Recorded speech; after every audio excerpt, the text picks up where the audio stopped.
As you can see, we're inside today because it's absolutely Baltic outside, and I thought I'd do I'm going to, over the next coming two videos, or the next two videos, I'm going to do a two-part series on 6 the biggest misconceptions in golf that I believe lingering around at this moment in time. Anyway, the first video I'm going to cover peaking too early, trying to keep your left arm straight, and weight transfer. The second thing is absolutely dire out there. I've not played golf in about a week, so I'm having to resort to doing videos. Guys, here we are, as you call it, the VIP suite tonight, and what I'm going to talk about is, obviously I talked about a little intro earlier about how I'm just going to talk about over the next two videos. I'm going to talk about the misconceptions related to the golf swing. So the first video what I'm going to cover is keeping the left arm straight, weight transfer, and keeping your head up or peaking too early. So the first thing I'm going to talk about, basically, generally these swing thoughts are related to people that don't feel understand what they're doing properly. Okay, so the first thing I'm going to talk about is the problems associated with trying to keep the left arm straight and sort of trying to demystify this problem. Okay, so the first thing we'll talk about is obviously keeping the left arm straight. The golf machine recommends or teaches that you should hit the golf ball with a flat left wrist. Okay, but a lot of people getting too enamoured with this lever system of obviously 2 levers with the shoulders and the hands and trying to keep this left arm straight. Okay, but trying to keep that left arm straight can accumulate a lot of errors. So the first thing I'm going to talk about is when people try and keep the left arm too straight, what happens is they don't fully turn their shoulders properly, okay, because they're focusing on too much on this left arm. Okay, if that left arm is too straight or they're trying to keep that left arm too straight, it becomes quite rigid. Okay, if it becomes quite rigid, the swing plane flattens a little bit, okay, because the left arm goes more across the chest, so it goes across more below the chest as opposed to being in connection with the chest. So being connected with the chest and being basically right up against the chest is 2 different things. So a good connection, I would say, is when the left arm and the sternum are in the same race. Okay, so one's not outraced another, they're in the same sequence. Okay, flex, okay, and it's the opposite as we come through. Okay, the left arm bends, the right arm extends. Okay, but what happens is the left arm stays extended for too long. Okay, so we take to the top of the backswing, trying to keep that left arm straight, it becomes very rigid. Okay, and you get something known as alligator arms, so your arms shorten. Okay, your arms become closer to your body. Your body doesn't actually fully pivot properly, and as I get to the top of the backswing, from here I'm more inclined to keep that right elbow tucked in, and as I come back down, the left arm still is very tight. There's a lot of tension in that arm. Okay, so from here, what happens is trying to keep the left arm straight can cause a slice and an open club face. Okay, so from here, if you try and keep the left arm straight all the way down, what happens is as you're coming down, you're having to force your way back the way to try and accommodate for the left arm straight. Okay, so what happens from here is I keep the left arm straight, club face is open. The club face is open is because we're not fully bent or the left arm isn't allowed to flex on the way through. Okay, so this left arm is extended too much, so that left arm has to flex in order to release the club properly. Okay, so if we turn our body but make sure that our arms are away from the body properly, then we'll be able to create that desired consistency. Okay, so if I get to the top of the backswing, and then as I start back down the way, then that left arm should be kept nice and soft. Okay, if it's kept nice and soft, then I don't need to worry too much about it. Okay, so it's just something that naturally happens, the swing arc. So the left arm should be kept fairly straight if we allow our body to turn. So our arms respond to what our body does. Okay, so if I was to turn my body first, my arms would respond by moving back. Okay, so it's important just to try and focus on trying to keep the left arm straight. Okay, so a lot of golfers that collapse this left arm in the backswing and in transition. So if this left arm collapses, so if I was to come down the angle, so if my left arm is fully extended, you create a full lever system. Okay, so if that left arm bends, my hands or the club moves close to my body. Okay, so because the left arm and the right arm create the natural radius of the swing. Okay, if they break down, so the arms bend, that the arms come close to my body. In relation to that, my arms bend, the swing arc narrows. Okay, so if the swing arc narrows, then from there I'm going to have quite a steep shaft plane on the way down, or steep swing path on the way down, okay? So what I need to focus on from here is to stop that swing arm from narrowing as I take the club back, okay? I need to feel it that my left arm is fully extending away from my body. So by doing this, I need to try and focus on push my hands as far away from my body as possible, but while maintain centred over the golf ball, okay? So from here, push my arms away from the golf ball, okay? So if I was to do a drill, the only way that I can touch, so my left arm, the only way I can touch my right arm is, so I'm trying to get my left arm over my right arm. The only way I can do that, this is creating width, okay? So the width of my arms, that's how long your swing arm should be. But if I rotate my shoulders properly, then I will be able to turn my shoulder, my left shoulder, and get my left hand to meet my right hand, okay? So if I don't turn my shoulders, then I can't fully reach my right hand, okay? So conversely, that's the same thing with the golf swing, okay? So push my arms fully away from my body, that will create a full shoulder turn, okay? By creating a full shoulder turn, that will get my hands more behind me as opposed to in front of me all the time, where you come steep, you can come over the top slightly. Try and focus on just try and push your hands away from you a bit more, but maintain centre over the golf ball. Don't sway, okay?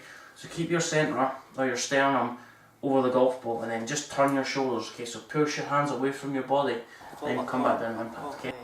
Discussed was the straight left arm. The second one I'm going to discuss today is keeping it up too early. The first thing that keeping your head down, it's one of the most commonly used phrases in golf from beginner to elite athlete. So if you top the ball or you chunk it, it's always related back to your keeping your head down, okay? So it's not related to keeping your head down, it starts from the ground upwards. So the moment that you lift at your posture, that's when your head lifts up. So it's not necessarily your head's moving up, because I can still hit the golf ball with my head up, okay? So it's not naturally you lifting up, it's naturally you lifting up, it's naturally you lift. First what I'll talk about is, if you look at an example down the line, so if I was to try and keep my balance here, so if I was to keep my head down, then what happens is my arms crash into my body because I've not fully rotated.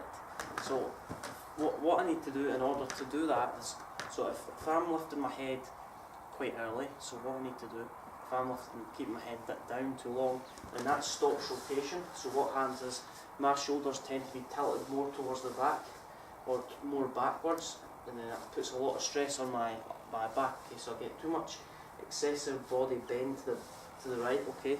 And what that does is I'm not going to release the club from it, okay? So what I'm going to do to try and combat that, I'm going to try and lift out my posture. And what happens from there is the path goes out to the right, okay? More prone to have a club face that's open, and we're more inclined to slice the golf ball, okay? So if you were playing tennis, baseball, or let's say ping pong, you would never keep your eyes fixated on the golf ball. You'd always look at the ball coming, so you would never keep your eyes fixed on an object. You'd always look at the target, and you'd always look at the ball coming towards the target. You wouldn't keep your eyes fixed on that one position, you would deviate between both, okay? So if I was to get into a position of doing that, okay, so what I need to do in order to achieve better results, so if I was to, instead of looking at the golf ball, look at a target in front of the golf ball, okay? But I'm instinctively addressing the back of the golf ball, but I'm looking at an object in front of the golf ball, okay? So you need to keep your eyes moving towards target, then back to that object. You never keep your head down through impact, okay? So if you're keeping your head down too long, you're more inclined to hurt your back, okay? Because we take all that momentum, and that momentum stops, okay? So if we allow our head to turn slightly, then that'll help our rotation slightly better onto our left foot, okay? Or lead side. So come back then through by-step guide. So weight transfer is how we transfer our weight from our right side on the backswing to the left side on the follow through, okay? So weight transfer is basically how we distribute our weight in order to get it back to the desired impact position, okay?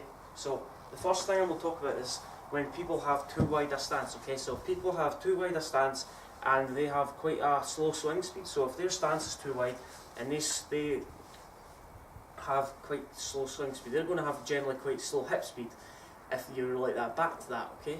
So anything that our hips do, our body responds to, okay? So if my hips are slow, then more people are more inclined to have a wider stance, okay?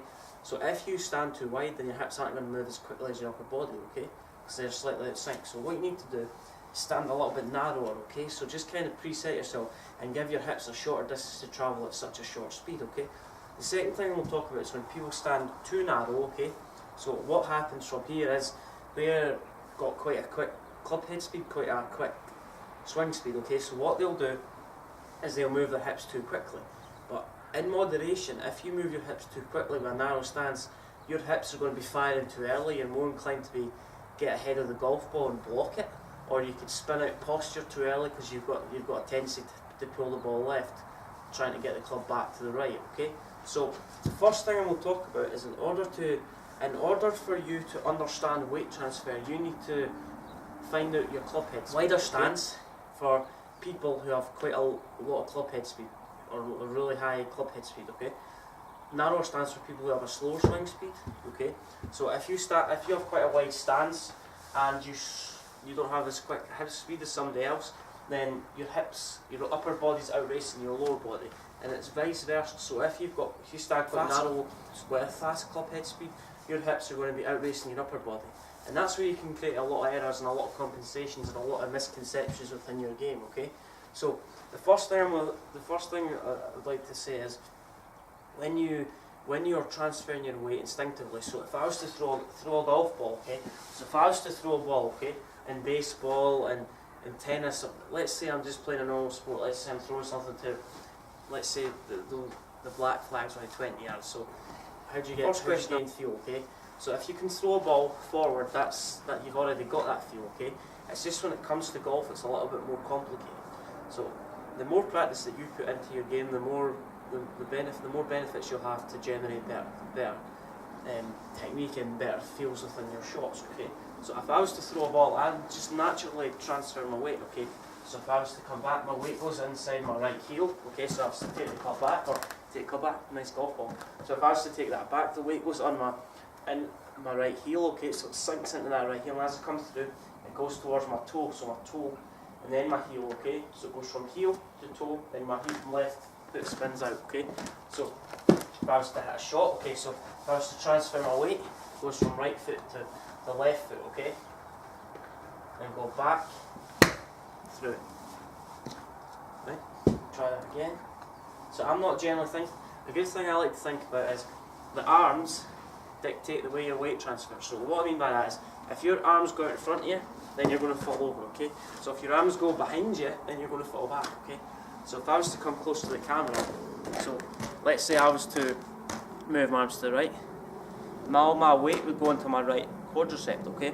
So if I was to do that to the left, all my weight would go to my left foot. So if you move your arms accordingly, then the weight will be able to transfer, okay? So that's a little bit, it does sound a little bit complicated, but once you break it down and get you into it, you'll be fine, okay?